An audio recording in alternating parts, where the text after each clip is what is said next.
Olá pessoal, então continuando nosso estudo da teoria da computação, logo em seguida da gente verificar o lema do bombeamento para definição de que existem linguagens que não são somente regulares, né? Ou seja, a gente trabalha com um conjunto de linguagens não regulares, e aí a gente tem o princípio da casa dos pombos para provar o lema do bombeamento, e verificar que dentro das máquinas abstratas, no contexto dos autômatos finitos, né, mesmo que determinístico ou não determinístico, a gente rebate um problema que nós não conseguimos contar, né, para fazer a validação de uma possível comparação entre símbolos das cadeias, né? Então a gente tem essa limitação dentro das linguagens regulares, a gente consegue verificar bem isso a partir do lema do bombeamento, né? E aí a gente verifica que eu tenho um conjunto maior de linguagens, e esse conjunto maior de linguagens obviamente engloba as linguagens regulares. Entretanto, a gente vai trabalhar no contexto de um novo tipo de linguagens, né? Para essa linguagem 0n, 1n, tal que o n é maior ou igual a zero, a gente não consegue estabelecer um autômato finito que demarque o reconhecimento das cadeias nesse formato, né? Prioritariamente porque nós não conseguimos fazer a contagem dos zeros, armazenar isso em algum lugar e depois verificar se a contagem dos uns é igual. Isso a gente não consegue porque nós não temos uma memória de armazenamento, digamos assim, nas linguagens regulares. A nossa memória aqui é bem limitada, né? É bem limitada, então eu não consigo verificar essa checagem, tá? Entretanto, a gente ainda viu que eu tenho operações de fechamento para algumas operações diretas, né? Que é a complementação, a união, a gente viu a interseção, a gente tem também a questão do fecho de clean, né? Que a nossa linguagem é fechada para o fecho de clean. Vimos ainda também a diferença, né? Fechada para diferença. Bom, então nós temos algumas propriedades para essas linguagens, então a gente verificou tudo isso. O que a gente vai trabalhar agora é, digamos assim, aumentar a complexidade dos problemas, né? Se a gente considerar que uma linguagem pode ser tratada como um problema computacional, tá? Perceba que essa linguagem agora ela tem um problema maior e, portanto, ela precisa de uma forma de armazenamento, tá? Armazenamento. Então, essa forma de armazenamento, assim como as linguagens regulares, nós temos que tratar uma máquina abstrata que já tenha uma capacidade maior de resolução de problemas. E aí essa máquina abstrata que a gente vai trabalhar é o que a gente conhece como um autômato de pilha, tá? Ou seja, é uma ideia semelhante aos autômatos finitos não determinísticos, entretanto eu tenho o auxílio agora de escrita e remoção de elementos em uma pilha, para que eu possa armazenar informação e possivelmente fazer comparações para as minhas linguagens, tá? Em paralelo, a gente tem o aspecto de reconhecimento, né? A partir dessas máquinas abstratas, que são os autômatos de pilha, e temos ainda, assim como as gramáticas regulares, nós temos também o aspecto geracional. E esse aspecto geracional, nós ficamos por parte das gramáticas livres de contexto. Então, no próximo conjunto de aulas, nós vamos trabalhar agora essa ideia das gramáticas livres de contexto bem como a máquina abstrata que faz o reconhecimento dessas linguagens mais complexas. O intuito é que a gente consiga entender a evolução de máquinas abstratas até que a gente vai chegar num conjunto aqui que vai ser reconhecida por uma máquina de Turing, que é a máquina que possui o maior poder computacional de tudo que pode ser computado. Tá? Então, nós estamos estudando essa evolução para que a gente chegue na máquina de Turing com esse conhecimento já sobre a teoria das máquinas abstratas. Bom, agora sim, dentro do contexto das linguagens livres de contexto, né, dentro desse escopo dessas linguagens, a gente vai lembrar um pouco sobre gramática, né? Só para afirmar que uma gramática é um mecanismo de produção de palavras. Então, para toda linguagem, a gramática ela faz parte do aspecto geracional, né? É onde me propõe a formatação de geração das palavras, né? A partir da substituição das nossas regras de produção, tá? Então, o que a gente tem para uma gramática é basicamente definir os símbolos variáveis, os símbolos terminais, as regras de produção e a nossa cadeia raiz, né? Se a gente considerar isso como uma gramática universal de Chomsky. Então, por exemplo, eu poderia definir o E.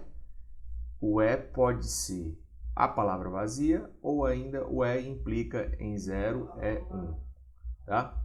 Então, as variáveis são somente o E, são símbolos que vão poder variar. Os símbolos terminais vão ser o 0, o 1 e o vazio. E a produção que a gente estabeleceu está bem definida aqui, tá? Então, essa é a ideia geral de gramática.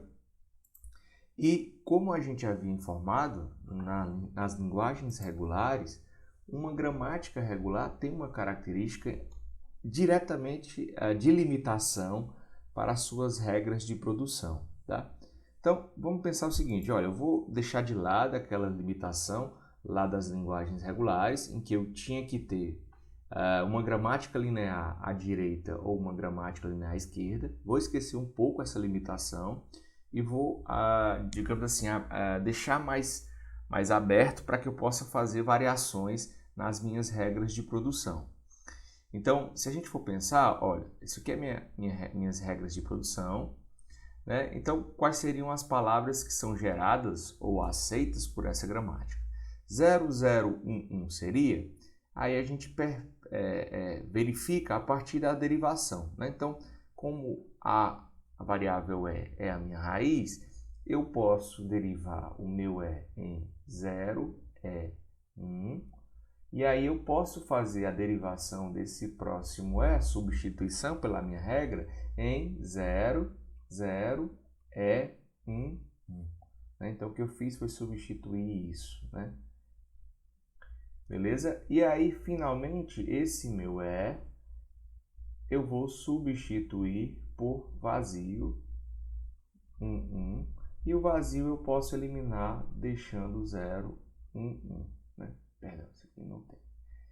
Então, finalmente, a gente percebe que essa cadeia pode ser gerada para essa gramática. Então, é aceita. A palavra vazia também, já diretamente escolhendo a primeira produção. Então, de E, eu já saio em especificamente converter em vazio, portanto, eu consigo. Agora, 00011. Eu não vou conseguir gerar essa cadeia porque sempre eu estou derivando um 0 e um 1. Tá? Então, eu não consigo definir números de zeros diferentes dos números de uns, porque eu sempre tenho que ter esse 0 igual a esse 1. Tá? E não consigo também fazer com que eu tenha um shuffle, né? Uma variação aí de zeros e uns. Sempre os zeros vêm na frente e sempre os uns finalizam a minha cadeia. Então, nem essa palavra vai ser gerada e muito menos essa também vai ser gerada. Então, se a gente for pensar qual é a linguagem que essa gramática vai gerar, a gente tem aquela que a gente usou para fundamentar, inclusive na aula do professor Renan, para fundamentar o nosso lema do bombeamento e verificar que ela não é uma linguagem regular. Mas a gente conseguiu fazer a partir de uma gramática que não é regular, né? E a gente vai ver quais são as características da limitação que as linguagens livres de contexto têm em termos de gramática, tá? Óbvio que a gente nunca vai dissociar a gramática do nosso reconhecedor, que é o autômato de pilha. Então, a gramática limita computacionalmente o reconhecimento de palavras, bem como o autômato de pilha também limita. Então, se a gente for pensar numa ideia mais clara, a gente tem uma limitação para a resolução de problemas a partir desses reconhecedores ou desses geradores, né, que são as gramáticas livres de contexto. Ok, então a gente define aqui uma gramática livre de contexto assumindo que eu tenho o V, o símbolo do alfabeto, né, que é o que a gente pode também considerar como V, variável, terminal, a regra de produção e a palavra raiz. Tá? Se a gente fizer só uma troca da nomenclatura dos conjuntos. Então, o nosso V é um conjunto finito de variáveis. Tá? A gente tem um conjunto finito de variáveis. O T ou sigma são os símbolos terminais, né? Os símbolos do alfabeto, que também é um conjunto finito. O nosso R aqui, né? Que é definido como uma regra de produção, tem uma característica fundamental.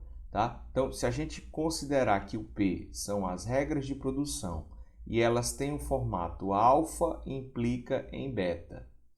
Esse alfa, ele pertence a um único símbolo variável, tá? Então ele tem por obrigação que ser um símbolo variável, e o meu beta, ele já tem um conjunto que é definido a partir dos símbolos variáveis, união símbolos terminais, asterisco. Então eu posso ter uma composição qualquer dessas palavras usando variáveis e terminais, ou eu posso escolher simplesmente aplicar uma substituição de uma variável em vazio. Tá? Então, essa aqui é a definição para as linguagens livres de contexto. Lá nas linguagens regulares, a gente tinha essa mesma definição para o alfa, entretanto, o nosso beta ou ele só derivava à direita ou ele só derivava à esquerda, né?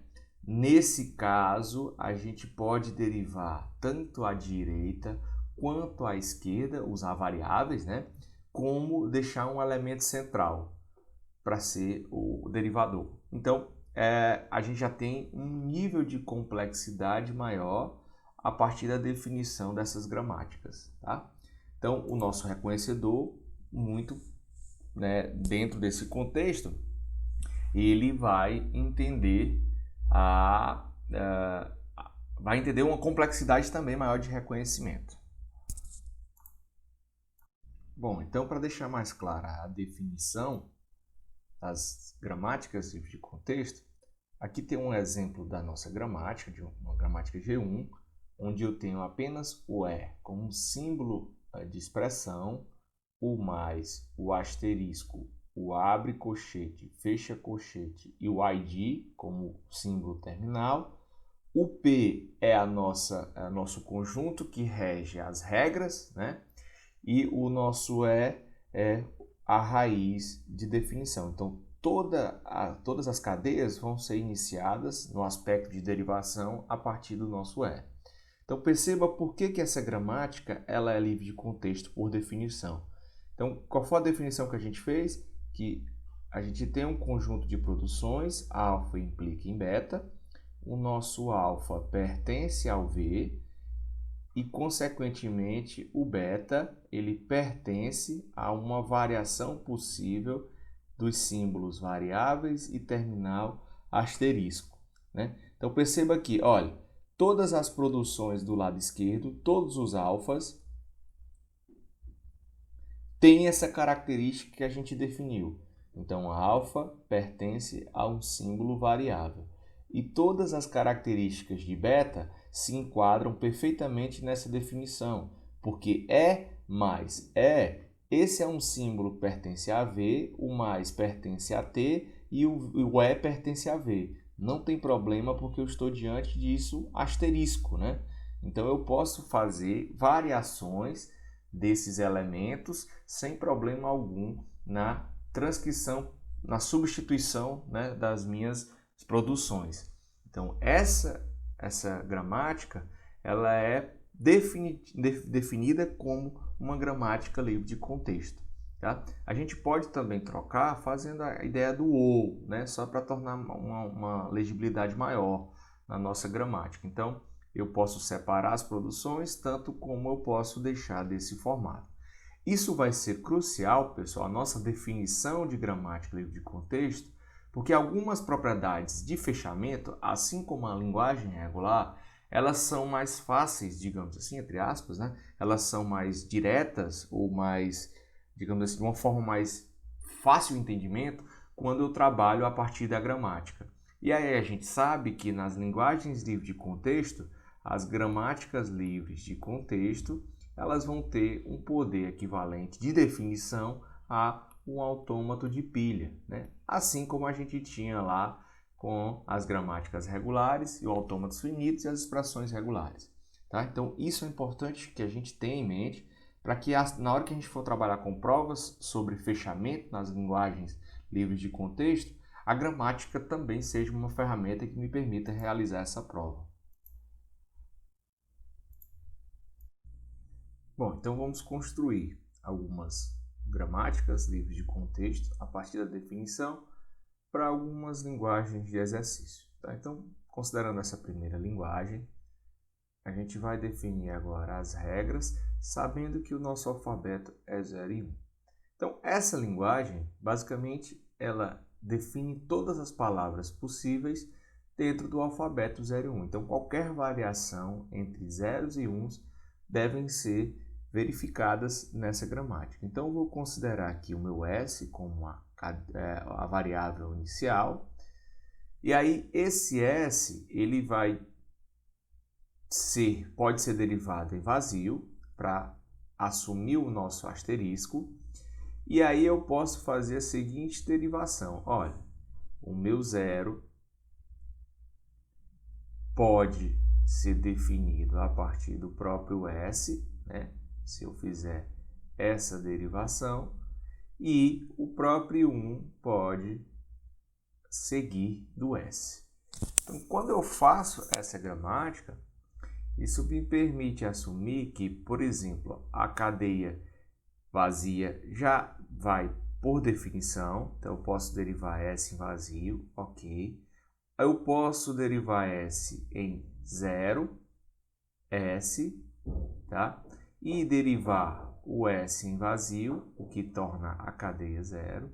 E eu posso derivar o 1, S, o que deixa a possibilidade do vazio para o 1. Ok, então os elementos base estão aqui. A partir dessas derivações, eu posso, por exemplo, pegar o 0, S, trocar o S por 0, 1, S, trocar esse S por vazio e finalmente eu tenho a cadeia 0, 1. Então, qualquer variação que eu fizer com essa regra de produção, eu consigo reconhecer a linguagem sigma asterisco, ou seja, todas as cadeias formadas por zeros e uns, inclusive a cadeia vazia. Tá? Então, para essa linguagem, a gente definiria esse conjunto que representaria a gramática livre de contexto para esse exercício. Bom, próximo exercício, vamos considerar agora 0n. Então, o 0n só vai aceitar cadeias, por exemplo, vazia, né? Vai aceitar 0, vai aceitar 0, 0 e assim até o infinito do n, que é maior ou igual a 0. Então, como é que eu defino essa gramática? S implica em vazio ou o 0 S. O que acontece aqui agora é que eu posso ficar variando quantas vezes eu quiser o 0 chamando S, e quando eu não quiser mais variar, eu chamo o terminal vazio para finalizar essa contagem de 0n. Tá? Então, essa 0n vai definir essa gramática mais simples para essa linguagem. Ok? Então, por exemplo, para formar a palavra 00, eu teria S, implica em 0S, derivo o meu S, troco por 0S, né? Fiz essa troca, ó. E, finalmente, eu troco o meu S por vazio, o que deixa a cadeia 00. Bom, então essa seria a definição para essa segunda linguagem. Mais uma linguagem, W, tal que o W é par. Vamos considerar que W é uma cadeia que pertence ao alfabeto asterisco, né?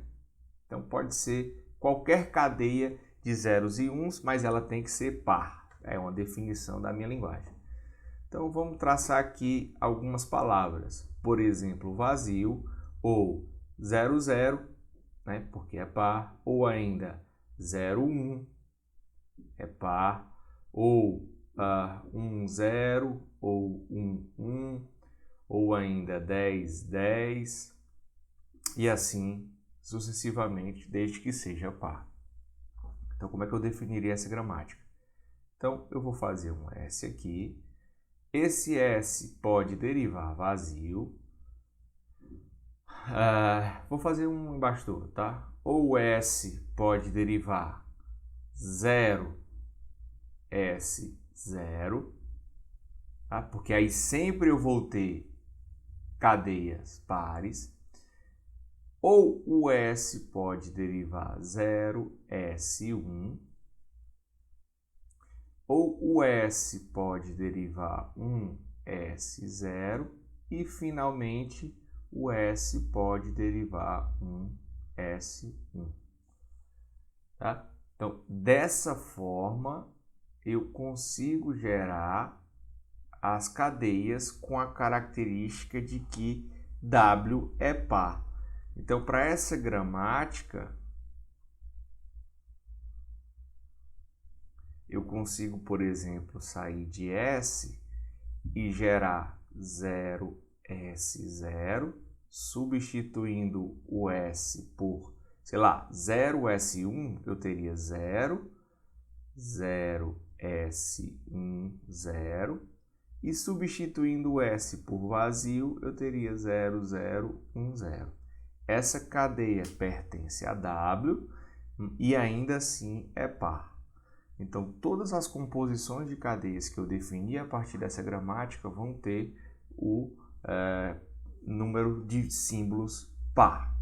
Tá? Então, eu deixo para que vocês tentem utilizar a definição para montar a gramática para essas duas linguagens restantes aqui. Lembrando sempre que todas as gramáticas que eu apresentei aqui, elas pertencem à definição da regra de produção, em que o alfa pertence a um símbolo variável e o meu beta pertence a um variável união terminal asterisco. Tá? Então essa definição tem que estar na nossa mente.